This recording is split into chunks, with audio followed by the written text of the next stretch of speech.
मैं मनोज हूँ और दिल्ली में पिछले 10 साल से ऑटो चला रहा हूँ। इस दौरान मैं शहर के कोने कोने से गुजर चुका हूँ। ऐसा कोई एरिया या गली नहीं है जो मुझे पता ना हो।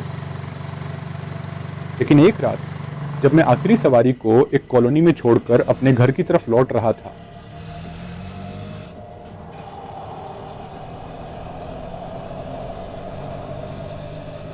मुझे एक सुनसान मोड़ पर एक लड़की मिली। वह अकेली खड़ी थी और अजीब सी दिख रही थी। उसके चेहरे पर थोड़े जलने के निशान थे और उसमें अजीब सी जलने की बदबू आ रही थी। मैंने सोचा कि शायद वह किसी हादसे का शिकार हुई है। वह रिक्शा में बैठ गई। मैंने कहा, मैडम आपको कहाँ छोड़ना है?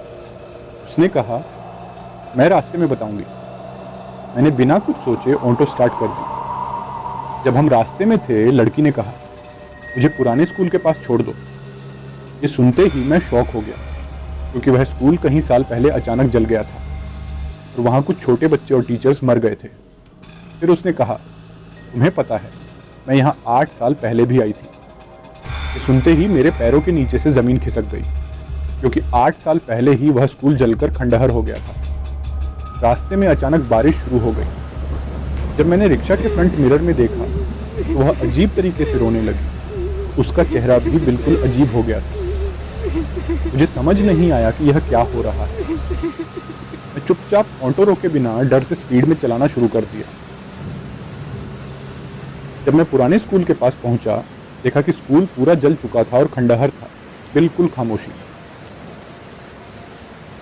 मैंने हिम्मत करके पीछे मुड़कर देखा तो वह लड़की वहां नहीं थी। अचानक मुझे स्कूल के पास रोने की और चिल्लाने की आवाज़ें सुनाई देने लगी, जैसे कोई जल रहा हो और मदद मांग रहा हो। मेरे दिल में एक अजीब सा डर था। मैंने बिना सोचे समझे ऑटो स्टार्ट की और वहां से भाग गया। जल्दी से घर पहुंचा और डर के मारे सो गया। रात की वह खौफनाक नज़ारा आंखों के सामने आ गया। अगली सुबह जब मैंने उस स्कूल के बारे में इंटरनेट पर देखा तो पता चला कि वहां कुछ छोटे बच्चों के साथ एक लड़की भी जलकर मर गई थी, जो टीचर की नौकरी के लिए इंटरव्यू देने आई थी। ये जानकर मेरी रात की भयावह तस्वीर और भी गहरी हो गई। उस दिन के बाद से मैंने रात में ऑटो चलाना बंद कर दिया। वह लड़की, उस स्कूल की खामोशी, उसकी आवाज़ें मेरी ज़िंदगी का एक खौफनाक हिस्सा बन गई।